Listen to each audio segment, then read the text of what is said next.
Jangan lupa subscribe YouTube channel Metro TV News dan jangan lupa nyalakan notifikasinya. Kembali bersama kami di Metro Siang, pemirsa, kami telah merangkum berita hoax dan informasi keliru yang tersebar di media sosial selama 1 pekan terakhir. Beberapa di antaranya terkait dengan bantuan langsung tunai Banpres dan paten pengujian virus corona. Rekan Gadis Bianca akan menjelaskan faktanya untuk Anda. Gadis, silakan. Terima kasih Egan. Pemirsa, sejumlah informasi terus beredar dan kita terima di media sosial atau juga di media elektronik kita. Namun tidak semua informasi benar dan dapat dipercaya. Hari ini kami kembali akan merangkum sejumlah informasi hoax yang beredar di masyarakat selama sepekan terakhir agar Anda lebih hati-hati dalam menyaring informasi. Informasi hoax yang kami rangkum ini berdasarkan data yang sudah diverifikasi dalam laporan isu hoax Kementerian Komunikasi dan Informatika. Mari kita masuk ke informasi yang pertama. Telah beredar di media sosial Facebook terkait akun BLT Banpres UMKM yang mengatasnamakan Kementerian Koperasi dan UKM. Dalam beranda atau dalam halaman akun tersebut dinyatakan bahwa Facebook BLT Banpres UMKM ini memiliki 892 pengikut dan 506 orang telah menyukainya. Di halaman berandanya menyebutkan informasi terkait bantuan langsung tunai Banpres ini dan juga informasi tentang pendaftarannya. Namun demikian, pihak Kementerian Koperasi dan UKM telah melakukan klarifikasi terkait hoax yang beredar ini. Melalui akun resmi Instagram dan Twitternya, kita lihat dalam slide berikutnya, Kementerian Koperasi dan UKM menyatakan bahwa akun BLT Banpres UMKM tersebut adalah palsu atau hoax.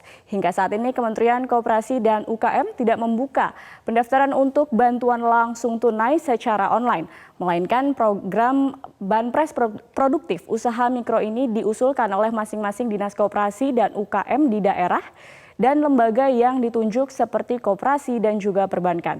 Kementerian KUKM meminta masyarakat untuk berhati-hati, terutama untuk tidak sembarang memberikan data pribadi kepada pihak-pihak yang tidak bertanggung jawab. Dan untuk pelaku UMKM, pastikan Anda melakukan pendataan di lembaga pengusul.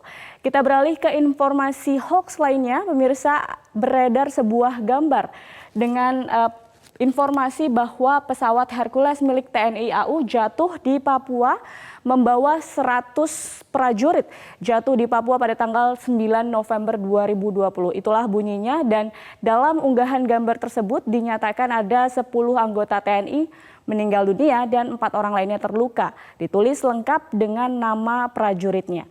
Nah, setelah dikonfirmasi, pemirsa, ternyata foto-foto tersebut adalah foto lama. Hal ini disampaikan Kepala Pusat Penerangan TNI, Bapak Maijen Ahmad Riyad, yang menyatakan bahwa terkait info tersebut adalah tidak benar. Saya sudah cross-check dengan Asintel Kasau, jawabannya semua pesawat aman dan gambar tersebut menunjukkan nomor lambung sama dengan kejadian kecelakaan tahun 2016.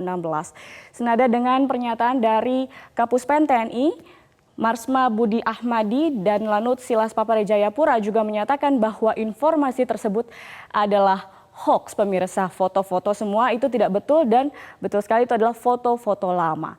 Nah, ada lagi informasi terkait informasi hoax terkait COVID-19, pemirsa, telah beredar di media sosial Facebook sebuah tangkapan layar yang menunjukkan tabel sistem dan metode untuk pengujian COVID-19 yang dimohonkan oleh seorang bernama Richard A. Rothschild tertanggal 13 Oktober 2015.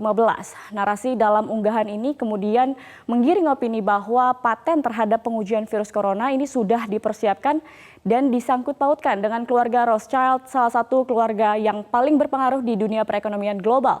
Nah, apakah informasi ini betul, pemirsa? Kita sama-sama cek faktanya. Faktanya berdasarkan laman laporan isu hoax Kemkominfo, juru bicara kantor paten Eropa, Rainer Osterwalder, ini menyatakan bahwa pengajuan paten tidak memiliki referensi ke COVID-19 sebelum tahun 2020.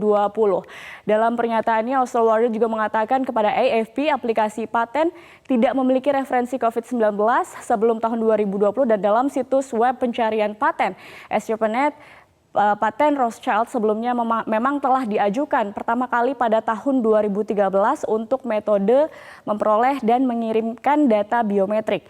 Namun sebagai kelanjutan, karena metodenya dapat digunakan untuk menentukan apakah pengguna menderita infeksi virus seperti COVID-19, paten metode ini kemudian kembali diajukan sebagai continuation in part of paten yang sebelumnya. Jadi bukan berarti penemuan metode pengujian COVID-19 sudah ada sejak lama, namun lebih kepada metode lama bisa diterapkan terhadap pengujian COVID-19 yang terjadi pada tahun 2020 ini.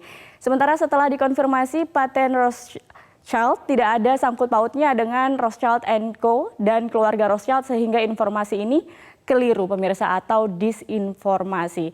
Terakhir ada informasi yang beredar berupa surat edaran dengan nomor 443-17.02-11-BKD yang mengatasnamakan Gubernur Kalimantan Timur, Isra Nur. Surat tersebut berisi permintaan bantuan dana pengamanan pelaksanaan pilkada yang ditunjukkan ke sejumlah direksi perusahaan di Kalimantan Timur. Faktanya, melalui laman resmi kaltimprof.go.id, Kepala Biro Humas Kaltim, M. Syafarudin menyatakan bahwa nomor dan urusan suratnya saja aneh. Coba perhatikan nomor suratnya ke Sungai Kunjang, permasalahannya ke Sambutan. Jadi dapat dipastikan surat itu tidak benar 1000%. Dan dalam hal ini Syafarudin juga menjelaskan bahwa dalam pengamanan pilkada gubernur dan bupati atau wali kota se-Kaltim, Gubernur tidak pernah meminta sumbangan apapun karena Pemprov sudah menyediakan anggarannya. Mewakili Pemprov Kaltim, Syafranuddin juga mengimbau masyarakat yang menerima surat tersebut agar tidak melayaninya dan jika menemukan orang yang mengantar surat tersebut, mohon segera dilaporkan untuk diproses hukum.